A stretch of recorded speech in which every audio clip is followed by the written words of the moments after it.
Hey everybody, welcome to Jerry and Jamie 2-Up. My name is Jerry. Today we're going to review my new Honda NT1100. Stay tuned.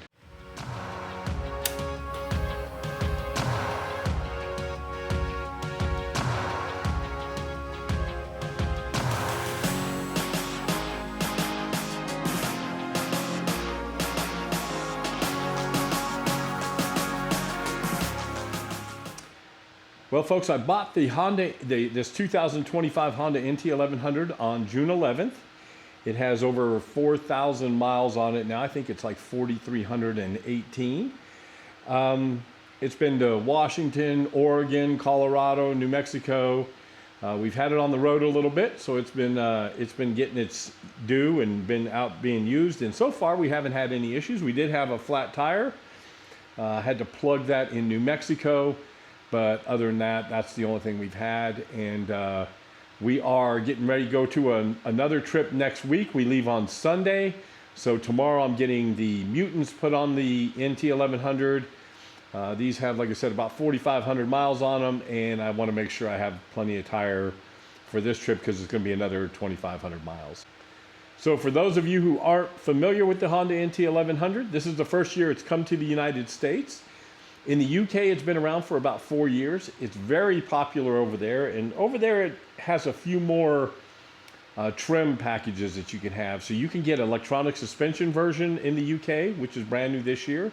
You can get a manual version, or you can get the DCT. The only one that came to the United States was the DCT version. And if you like the blue, that's great because that's the only color you get. The rest of the colors in Europe, to be honest with you, are a little bland, so I wasn't that disappointed in that. I actually like this blue color.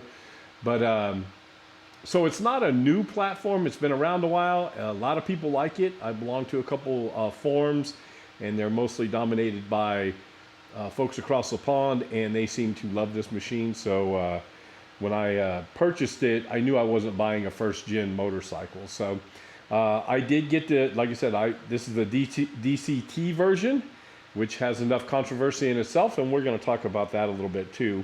We'll go over some quick specs. It's a 1084 cc parallel twin.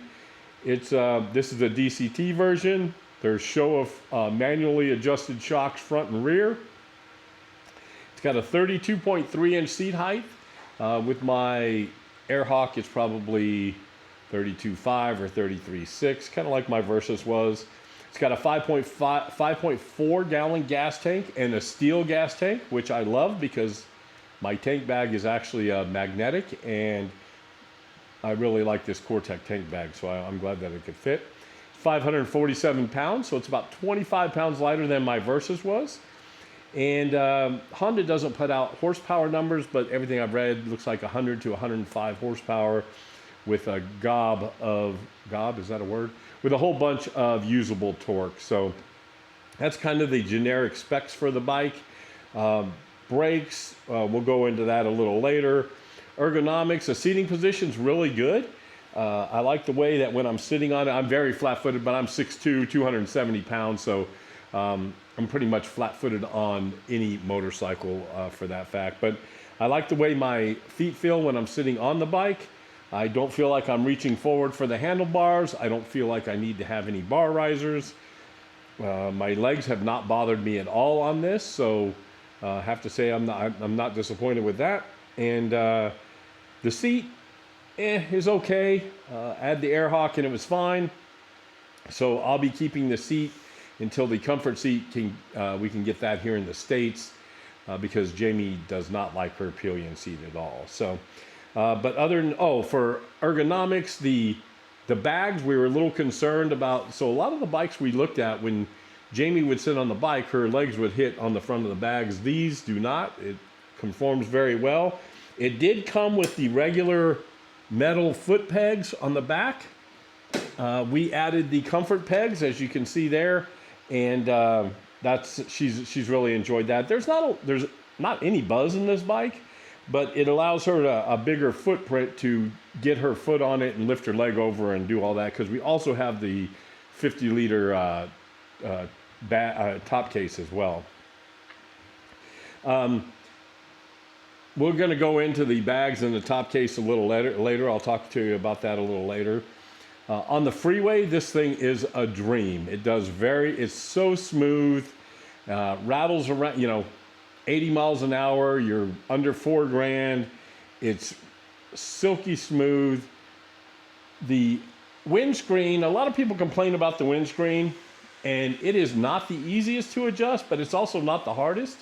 So you just pull out on this little handle that's up here, and you raise up the windscreen. So there's 5 different levels for the windscreen. I do not keep it at the very top. Like I said, I'm 6'2". If I keep it at the very tallest as it is here, I get a lot of buffeting around my head. So what I do is I keep it in the position 1 below this.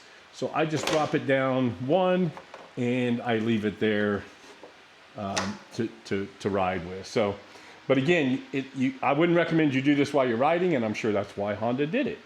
But the windscreen's fantastic. The coverage, I've been in rainstorms a couple times.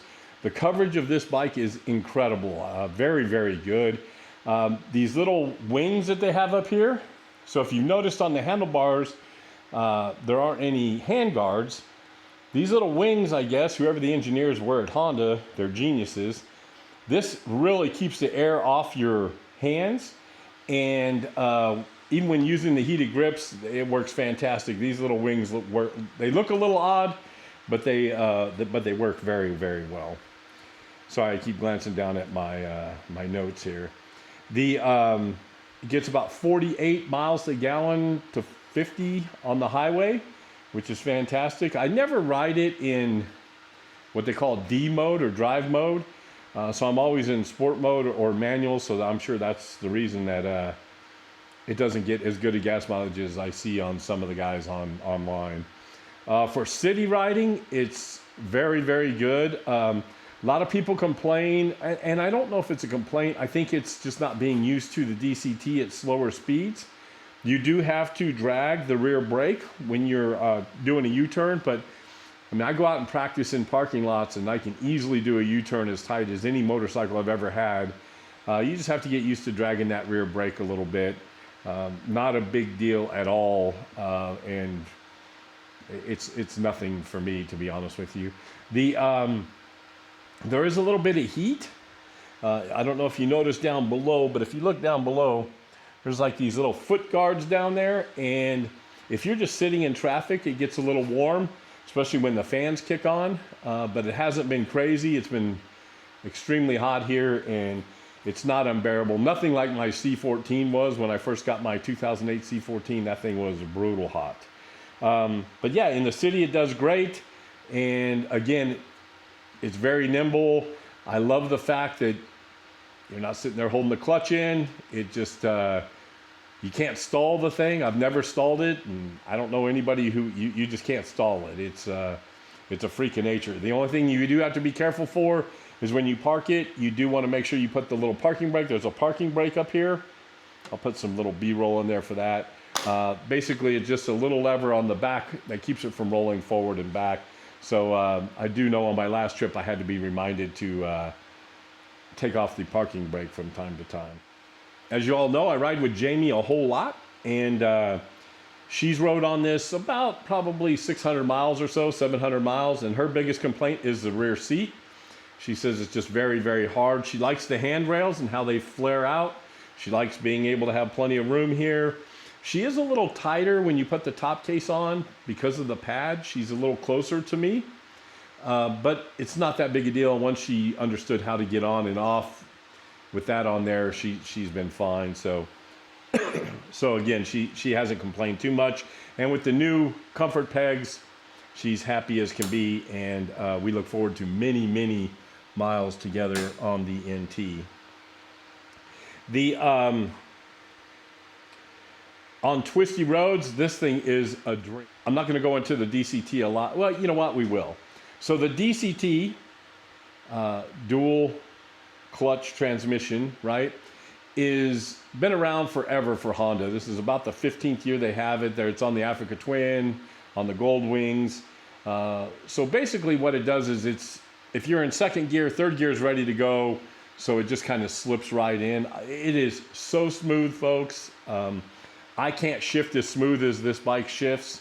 I know some purists out there are really taking affront to not having a clutch and not being able to shift, I guess, and saying that that hurts their experience. And, you know, maybe it does. I can't dismiss that, but it hasn't hurt my experience at all. And in fact, I feel like I'm almost faster with this just because I can concentrate on my line and braking more than having to worry about where I'm shifting. This thing, if I go into a corner, I'm in fourth gear and I downshift, you know, 2 gears, it blips and it's seamless. It's amazing. There are 3 modes to this. There's drive mode, sport mode, and then you can still ride this in manual. And that's what I think a lot of people miss, is I don't think they think you can do that. And you can for sure. In sport mode, there's 3 modes. There's 1, 2, and 3. I usually ride it in sport mode 2. It seems to be the most intuitive for me. But again, you have multiple modes to do. If you're running down the road and you're in sport 2 and you decide that you want to pass, some people complain, well, it takes too long when you hit the throttle for the bike to react, which I don't think it does. But if it does, you just downshift. You can override it immediately. You don't have to hit any other buttons. You just downshift and you go. That's one thing I think that is a game changer in this, is that you can still shift gears while you're in auto mode. And then when it detects that you're not shifting anymore, then it takes over again. And then, of course, you can ride it in manual mode. If I'm in really tight, twisty stuff like I was in Colorado a couple times, I just put it in manual mode. You rest your thumb on the downshifter, your forefinger on the front, and you just shift like this through a paddle shifter. And it is flawless, folks. Better than any quick shifter on the market. And it's intuitive. Once you get used to doing it, it's no big deal. 2 up, it's great. No more banging helmets, you know, because there's times that, and if you say you don't shift rough from time to time, I'm going to call BS on that, because I think we all do from time to time. But no more head slapping or anything like that with the helmets. It just does a good job. But the drive mode, I will say, wants to get you in 6th gear as quickly as possible. Sometimes, like before you get out of the driveway.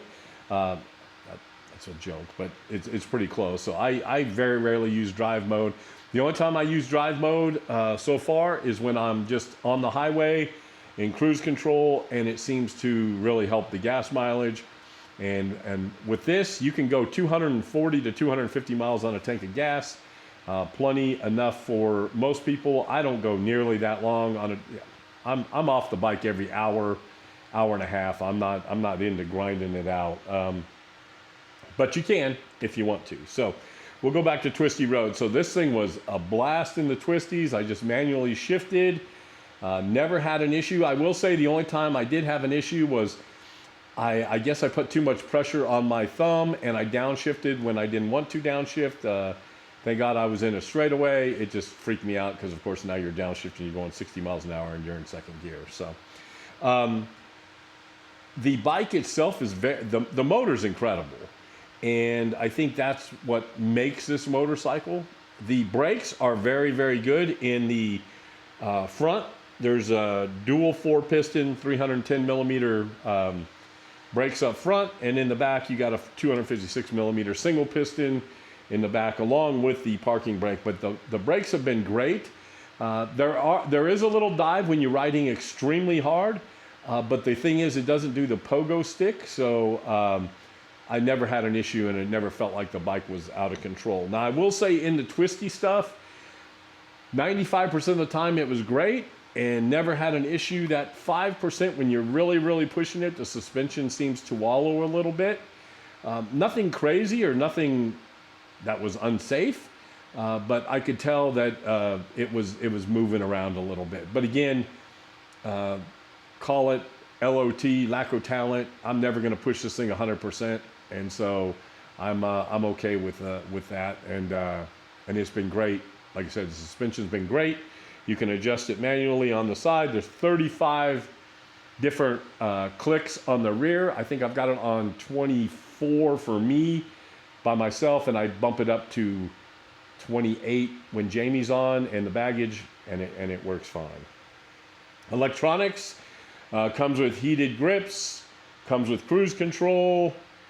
There is not TPMS. I've had to add a TPMS monitor, which I was very glad I did. For $50, I added a monitor, and it came in handy when I had my flat in Colorado, and it works well. It's mounted right up here on the front, and really easy to keep an eye on. Cornering ABS, of course, regular ABS, and so the other part that's really cool about the electronics is it's Android Auto compatible or iPhone compatible. I forgot what it's called with an iPhone.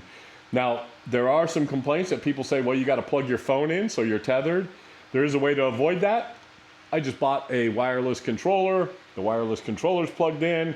I mounted it right here on the fairing.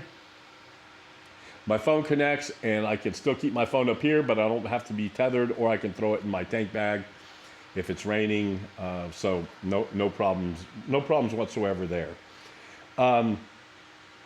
The heated grips are on this side, so you just click on the button and adjust with the other button over there. Cruise control's on this side. The initial cruise control's a little far away. I don't have very big hands, so it's a little far away. Nothing you can't deal with, but it took me a little while to get used to it. What is really crazy is this switchgear over here. There are 17 buttons on this switchgear, and I will show you guys some pictures here. Everything's adjusted through here. You can do the Android Auto and everything else through here. At the beginning, I kept hitting the horn instead of the turn signal. But again, once you ride for a while, it's fine. The mirrors are great, no vibration whatsoever, and they do a great job looking behind you. So I don't know how I brought mirrors up into electronics, but yeah, otherwise the electronics great, and I really do enjoy the Android Auto and that sort of thing. There is an LED display down below the main, so when you do have Android Auto on, you can still see your speed and all the necessary warning lights and everything that's on there. So let's see. Next, we'll talk about the motor. So the motor is the highlight of this machine. It's very, very good. Plenty of power, plenty of usable torque. It sounds amazing. When you get on it, it just sounds great. And I came off, the Versus only had 115 horsepower, so I'm only losing about 10 horsepower, and I haven't noticed it at all. Some of you that ride 160 horsepower or more motorcycles, maybe you'll miss it, but again, I haven't had an issue. The DCT, I think we've talked about the DCT. One thing I will say is I laugh when people say, well, I would never use a DCT. Well, but they're also the same people using a quick shifter, which is the exact same thing. I get that some people don't want to ride a motorcycle where they're not interacting with the clutch. I mean, you do you. It's not a game changer for me, and to be honest with you, it took me very little time to get over that. If I want to shift gears, I can do that on my KTM, and no issue there. And again, you can't stall it. It's impossible. There's a couple things that I do. So we can talk about the bags here real quick. So one of the things I do love about these bags is that they are usable. So on the Versus, they were shaped weird to look really good, and they did look good. But these are really nice because they're kind of I wish they were opening from the top, but they'll hold a full face helmet, and they'll hold a helmet of my size, and they're each like 36 liters, so there's a lot of space in there. Add the 50-liter top case, and you got plenty of room. Next week when I'm leaving for a trip, I will have a sleeping bag and everything on the seat, so I have plenty of room to take my computer and everything else that I want to take on the bike. I don't know why you wouldn't have TPMS on a touring machine. Maybe it's cost, but adding one wasn't a problem. So that's one of the there's no toolkit. So it's got like an Allen wrench underneath the seat to get to the battery and stuff, but there's no toolkit, which is fine. Everybody's going to make their own toolkit anyhow. And then the pillion pegs are those little aluminum metal pillion pegs, kind of like on sport bikes. which is kind of crazy for a touring motorcycle, right? Because you would think that they'd want to make more comfort. Oh, and then the thing that's weird is the bags do not come with the bike. So the price of the bike is $12,998. I've seen where you can find it for $11,998. But then you add the bags, another $2,000 to it. Just put the bags on the bike, folks. Nobody's buying a sport touring motorcycle without bags. And in my humble opinion, I just raise the price $2,000, and it's still a great deal. This thing out the door was $14,400. I'll be honest with you, I was looking at the BMW RT. I love the new 1300 RT. I don't like the $30,000 price tag. And I don't know if it's $16,000 better than this motorcycle. In fact, I would almost bet my life on it that it's not. Some of the stuff that I do think is really cool, heated grips work great on this thing, probably the best I've ever had. Comes with a center stand, which all touring motorcycles should have, especially chain-driven motorcycles. And I know I just lost a whole bunch of you guys groaning because you got shaft, you know, I'm shafter, that's it. I've ridden both. I don't care which one is on the bike, to be honest with you. The maintenance on today's chains are nothing, and it's easy to do. It takes 2 minutes of your time. And for the benefit of the less weight, and yeah, I'm not worried about it. Chain or shaft drive is never going to make me not buy a motorcycle or buy a motorcycle. I know some of you differ, but it's not going to do that. It does come with Metzler tires, and they are very, very good. So for OEM tires, that's great. I know some of these come with Dunlops, and they don't get as good a rating. And I'm not sure Sport Max maybe is what they're putting on them. I don't know. 170/17 up front, 180/55 in the back. So standard tires. I already had a set of Mutants that were going to go on my Versys, so they will be installed tomorrow on here, and I love that tire. So, you know, in closing, I have no regrets buying this. I didn't need to get rid of the Versys. I actually loved my Versys, and we had, you know, almost 50,000 miles on the Versys, and it's a great machine, and somebody's going to get a great motorcycle when they buy it. I was just kind of looking for something new. I had never thought about a DCT. And again, to be honest with you, pleasantly surprised. I have no regrets buying the Honda NT1100. I'm looking forward to putting more miles on the bike. And if you have any questions about the bike, if you have any concerns, you know, just shoot me a note. Would you ride a DCT? I know some of you wouldn't, some of you would. Put down in the comments whether you would or wouldn't. What would you like to see? Now, the electronic suspension, I would almost bet that it comes over here next year. But again, now you're going to be looking at $16,000, $17,000. What really separates this motorcycle right now is the price point. It's very hard to find a great sport touring motorcycle for $14,000. And I think that was what they were trying to do out of the box. The only thing I've done is I did have to buy a new tank bag because my zipper busted on my last trip, but I got the exact same Cortec magnetic tank bag. I do have it wired. You can see here from my battery, because I do keep, my tank bag is charged so I can charge batteries and that sort of thing when I'm out filming. I did add these little cushions here because my knees are rubbing up against there. And I added the wireless adapter, and I added the TPMS, and that's the only thing I've added so far.